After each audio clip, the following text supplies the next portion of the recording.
This one's on the 3 things you need to know in order to meditate properly and get all the benefits out of it.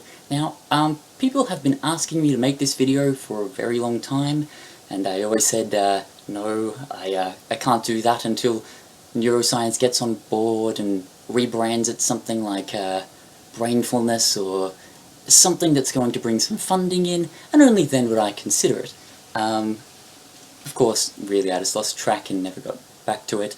So my claim to fame is I was raised in a Buddhist temple with Wiccan-esque parents, and then rebelled into neuropsychology and working in diagnostic medicine.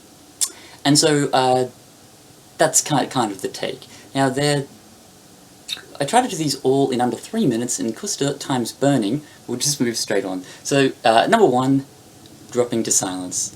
So that requires 3 breaths. Now the reason I always start with 3 breaths is because if you haven't stopped to take in 3 deep breaths, then you haven't really stopped at all.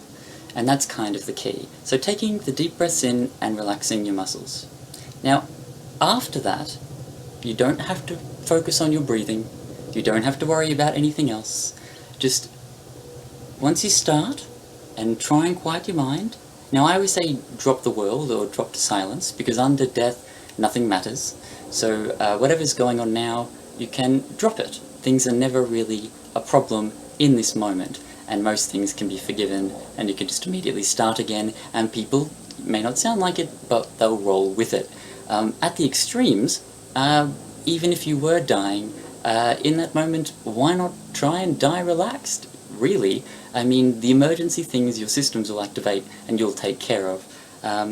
So, rule number 1 is 3 breaths, okay? You don't need to worry about any of the other stuff, just 3 breaths, otherwise you haven't stopped. Okay, number 2 of the 3 things you need to know to meditate properly, I put down postures.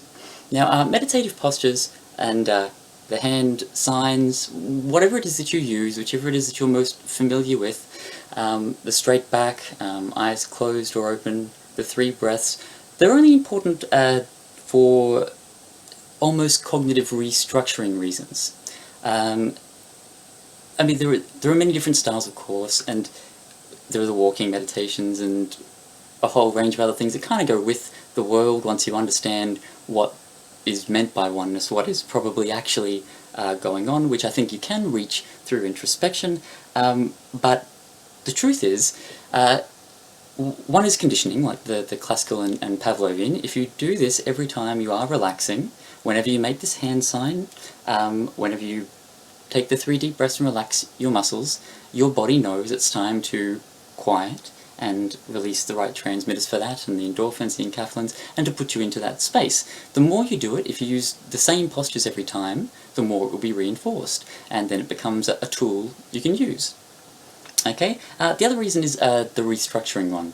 So if you're doing this type of thing in public, at work, when you're at the traffic lights, anywhere where people can see you, it's that commitment. Okay? You're committing to being at peace. So it doesn't matter what they think, or if they're thinking, or what they're worrying about, because you drop them and you go to this thing. And you'd be surprised too. Once you're known for doing that, that's just one of the things you do. People will just go, oh right, they're into that thing. And now mindfulness is so popular, it's not even bad to be into that thing. In fact, they may ask you to run something for work. But that's a key thing. Now, some people will have trouble with that, perhaps, in public and things, and there's no thing that you have to do, but those are the benefits of the postures, and I think they outweigh the benefits of instead secretly not committing completely, because you're worrying about what other people might maybe be thinking, who are not really there. If they think anything at all, it's a reverse version of themselves being rejected, but let's not waste time. The third and final thing that I've put on here, and people are starting to know that now, is no judgment, right? So there is no doing it wrong. Any thoughts that come, accept them, let them go. Any pains, anything like that, accept them, let it go. As long as you sit for a while, as long as you're comfortable, you will find benefits. Now, the most benefits come from doing it in every moment of every day. It's whenever there's thoughts, knowing your goals, anchoring your goals to what kind of selfness you want, and anything that's counter to that in any moment, go, no, we don't do that, until every circuit is pointed in the right direction as much as possible. And then all you have to work on is the walls, like, well, we like being out of the rain, and there does seem to be some truth in damaging the machine in these ways, so therefore, what can we do to keep our job, what can we do to, you know, get some more letters after our name, what have you. But even that stuff is still secondary, and at the end of the day, nobody else cares, nobody can care about you. It makes some competitions difficult, you have to compete just for the sake of competition and things like that, but none of that matters.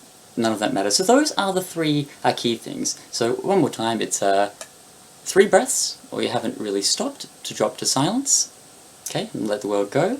The postures, to Pavlovian condition, and to commit to yourself, and the no judgment of yourself, even if you see yourself hesitating in public or thinking of others. You're never failing, there's no way to do it right, just let it go and flow with it. If you give yourself permission to make mistakes, or what you might be labelling mistakes, give yourself permission to make labelling errors, even just that observation will change itself, that will rewire itself until eventually those things will just be gone and you won't have noticed it happening. Because it takes time for neurons to, you know, retrain, down and upregulate, change enzymatic concentrations at synapse and so on. So we're past the 3-mo, so I'll have to leave it there. There are other things. There's things that get into darker sides of Dharma, there's things that are of more benefit, there are things that are of less, and there are things that are specific. But yes, we'll have to leave it there. I left the CK shirt on, X-Men behind me, there's actually a Buddha underneath there. But I wanted to keep the clash, the pop hat. I even use Movie Maker instead of proper editing software, because that's how traditionally Buddhist I am. Yes, anyway, that's just my pop culture reference, because it's a Supernova Pop Culture Fest this weekend. So enjoy that, guys, and otherwise I hope that helped, and if not, well, it doesn't really affect me. Remember the postures, you know. One of my masters at the temple used to say, do or do not. There is no try. Right? Oh, that's right. Well, anyway, never mind. Bless. I'll see you out there.